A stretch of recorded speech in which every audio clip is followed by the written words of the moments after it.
Here is, well, this isn't Bernie, but this is Ben Jealous. I mean, you know, part of what's going on now is, and we're seeing it, you know, David Dane was telling us about it in the context of the platform fight. We are, all this energy that existed when it was Occupy Wall Street, all this energy that has been building is now starting to crack through institutionally. So you have people in there fighting for the platform. Will the platform mean anything? It's hard to say, but probably not necessarily. But what it is it's just an indication of what's happening in the Democratic Party. Here's Ben Jealous. He's talking before Bernie Sanders took the stage. Ben Jealous, of course, former head of the National Advancement of Colored People. What is it? NAACP. NAACP. I would just call it. Yes, but that is what it is.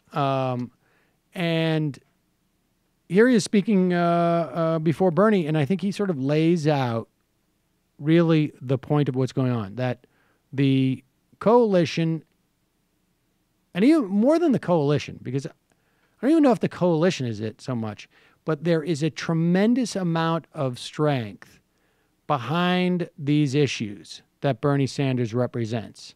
And Ben Jealous makes that clear. The reason that we are still Sanders.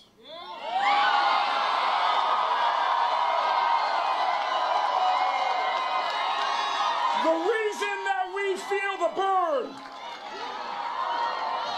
is that if you roll the tape on Bernie and you go back 5 years or 15 years or 50 years, he's always given the same damn speech.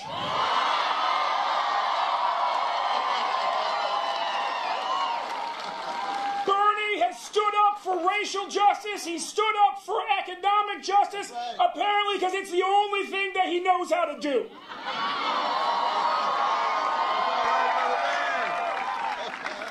And if there's a lesson from this for my fellow leaders of big organizations in this country, let the lesson be this: that we don't have to compromise with our values to back a winning candidate. That the labor movement can win, that the civil rights movement can win, that the LGBT movement can win. And if there's a lesson from our rallies that should not be forgotten, it's one that Bernie described to me as the revolution in the revolution. We were together in the Ozarks, and we had just come from Chicago and Detroit. And the loudest applause lines in the speech were the same in the Ozarks in front of a crowd that was about 90% white, and 10% of the men were in camouflage because they were coming from deer hunting or they were on their way to go deer hunting. I can't say I know what time of day you do that because I don't do it, but they were in camouflage and they were on their feet screaming the top of their lungs for racial justice, screaming for an end to the killing of unarmed black men. The thing that the media has never quite figured out about telling the story of our campaign. They can deal in stereotypes. They can tell you, oh, black church ladies are for Hillary, and young people are for Bernie, and, you know, white dudes are for Trump. Right. But you know, my mama goes to church and she's for Bernie. That's right. And my dad is white and he's for Bernie.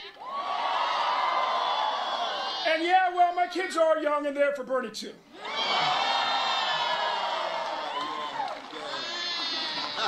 And that's what we have proven more than anything in this campaign, is that the future of America is beyond stereotype.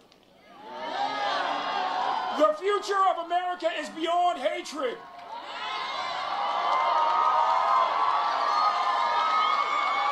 The future of America does not have a wall running through it.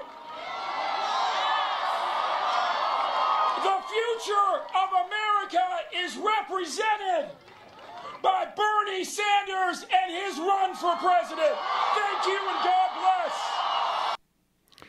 I mean, that's a good summation of where we're at. I mean, I think that part where Vangelis is talking about sending a message to other candidates. I mean, we've heard this in the past.